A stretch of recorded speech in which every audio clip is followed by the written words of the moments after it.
And see, a message just went out to 773 followers.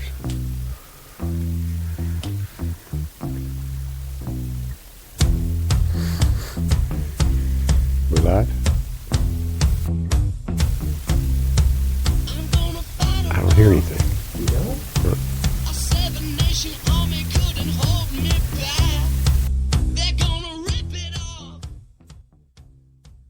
Howdy, folks. This is Doc Owen. You are listening to the Doc Owen Show, coming to you via Spreaker.com. The first thing I want to do is tell you about all our digital media access points, which are Facebook.com/Doc Owen Show. We've got a blog at DocOwenShow.com. I'm on Twitter. My handle is at Doc Owen Show. And my email address is doc@DocOwenShow. And everything is spelled DocOwenShow. So it's all Doc Owen Show, all one word. It's fairly easy to remember. And last week, I promised you that we would have the phones hooked up. And we got part of the way there.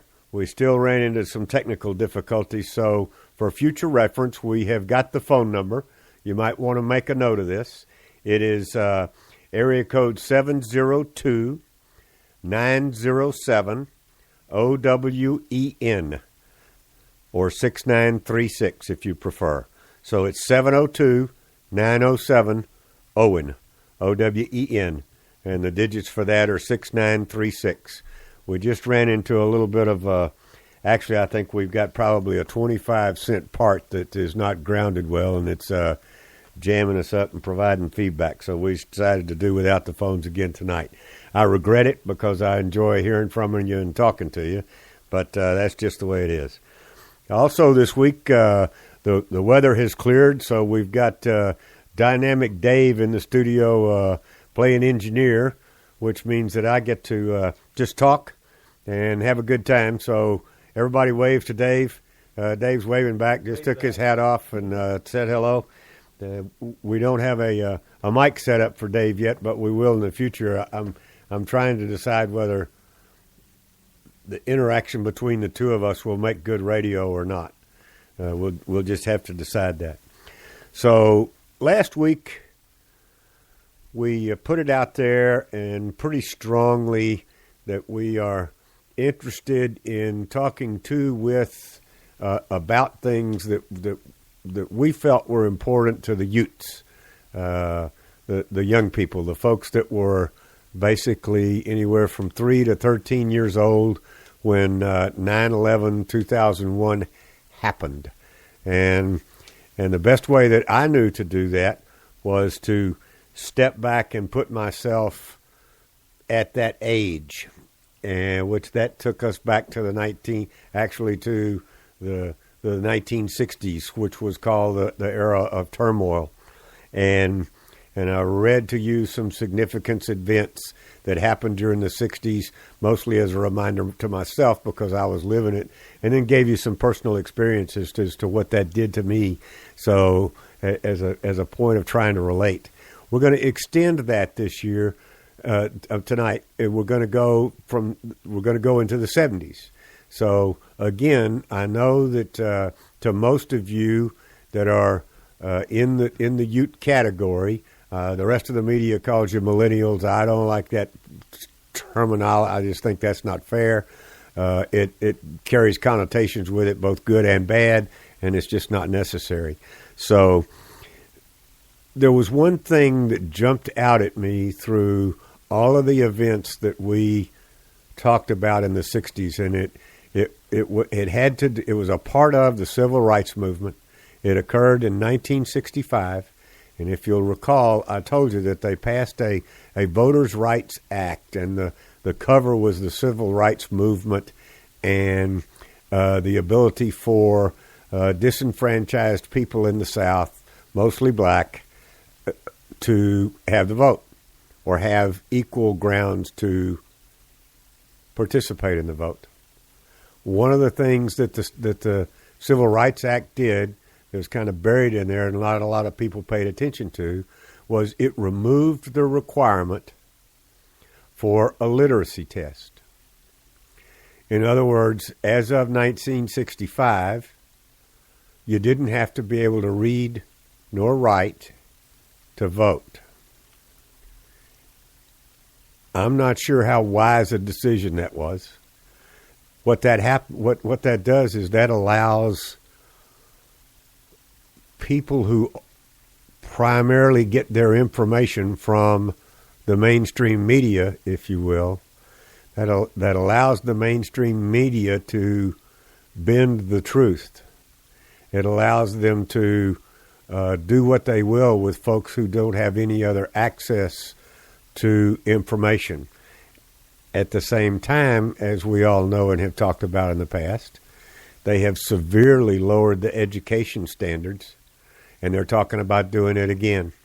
So it takes less and less intelligence. It takes less and less knowledge, background, ability to participate in voting, for one, and, just in day-to-day activities.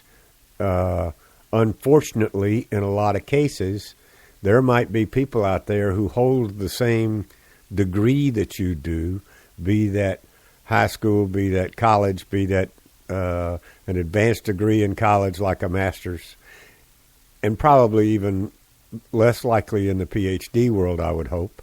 But it does occur where people can work their way all the way through the system with sufficient grades to pass and barely be able to write complete sentences or spell words correctly or use words in their proper method. And I would submit to you that a lot of that started, the capability to allow that to happen started in 1965 when they removed the literacy test for being able to vote. Just that's the only piece of the 60s that I thought we needed to revisit and maybe emphasize a little bit. You okay, Dave? Sure. Okay. So let's dive into the 70s. And this decade of the 70s, according to where I get my information, which is off of that website that I mentioned last week, American History, the 70s are referred to as the nation in flux. In other words, all of the things of the 60s were they were coming home to roost, and we were trying to figure out how to deal with it. So the 70s started off in quite a bit in turmoil. The first event that made big national news was about 5 members of the Chicago 7 were convicted of crossing state lines to incite riots during the 68 Democratic presidential convention in Chicago. And so, as you can see, the turmoil and the upheaval and the unrest among and that was mostly the young people at the time. That was the youths. Now remember, those folks are your grandparents most likely, or in that category to a certain extent, and that's where we referenced the Tea Party and wanting the youths to go out and learn more about that particular movement. This background is intended to help you understand why they feel so strongly as they do in today's world, all right, and why they're willing to take action. In May of 1970, there were 4 students at Kent State University in Ohio that were killed and 9 were wounded by National Guardsmen during a protest against the Vietnam War. There's a very, very famous song about Ohio. that. 4 Dead in Ohio. 4 Dead in Ohio. Crosby, Stills, Nash. By Crosby, Stills, Nash. Young wasn't with him yet. Young wasn't with him. Okay. So, 4 Dead in Ohio was the name of the song, and believe me, for those of us, and they were, at the time, they were my age or very close to it. I was in my... Okay, so the young was with them. In March of 1971, the Senate approved Constitutional Amendment number 26, which lowered the voting age from 21 to 18. That's absolutely a fair move if you're young enough to go fight for the country. If you're old enough to go fight for the country, then you're certainly old enough to participate in who makes the decisions for the country. So, in June of 71, the Supreme Court upheld the right of the New York Times and the Washington Post to publish classified Pentagon papers about the Vietnam War. That's quite a biggie. In other words, they protected the newspapers' freedom of speech.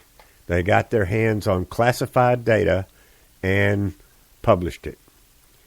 It also caused most administrations since then to really stonewall the media. And we're seeing some of the heights of that right now as a result of the Supreme Court supporting the First Amendment. In 1972, President Nixon made the first trip of a U.S. president to Moscow. I had no idea that was the... I mean, I remembered him making it. In 1972, I was a hot rod traveling salesman driving a brand new 1972 Mercedes-Benz 250 coupe. And I made tell you a little personal story. I made a real kind of naive, honest mistake. I worked for a clothing company, and my boss, who was the president of the firm, he didn't like to say goodbye. When you talked to him on the phone, he hated to say goodbye, and so his favorite phrase was "keep pushing." I was in sales. Was keep pushing, keep driving, keep doing what you're doing. So I was doing quite well, and as a result, I got this Mercedes, and that's what I put on the tags was pushing, Pushin. Well, let me tell you, in 1972, that attracted a lot of attention. Not exactly the kind that I wanted to attract. I finally, because I covered 6 states, I covered Texas, Oklahoma, and everything that touched it, and I finally had to get a chauffeur's cap and wear it so that the local police, when I went through small towns, wouldn't think it was my car and yada yada. And apparently it worked because they quit pulling me over. So just a little aside of things you can do that draw attention to you that you don't necessarily want, need, or deserve. So in 1974, hold on. Yep, okay. In 1974, impeachment here. What did we skip? When did the break-in occur? Hold on. Oh, made his first trip to Moscow.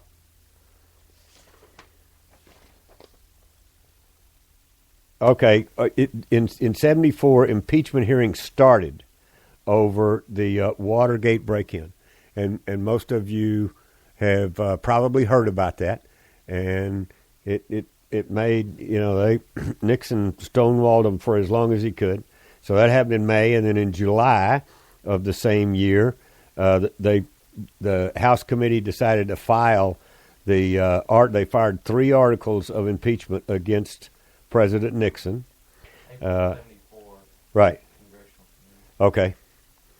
And then in August of 74, Nixon resigned the office of the presidency to save the country the embarrassment, et cetera, of the actual going through the impeachment.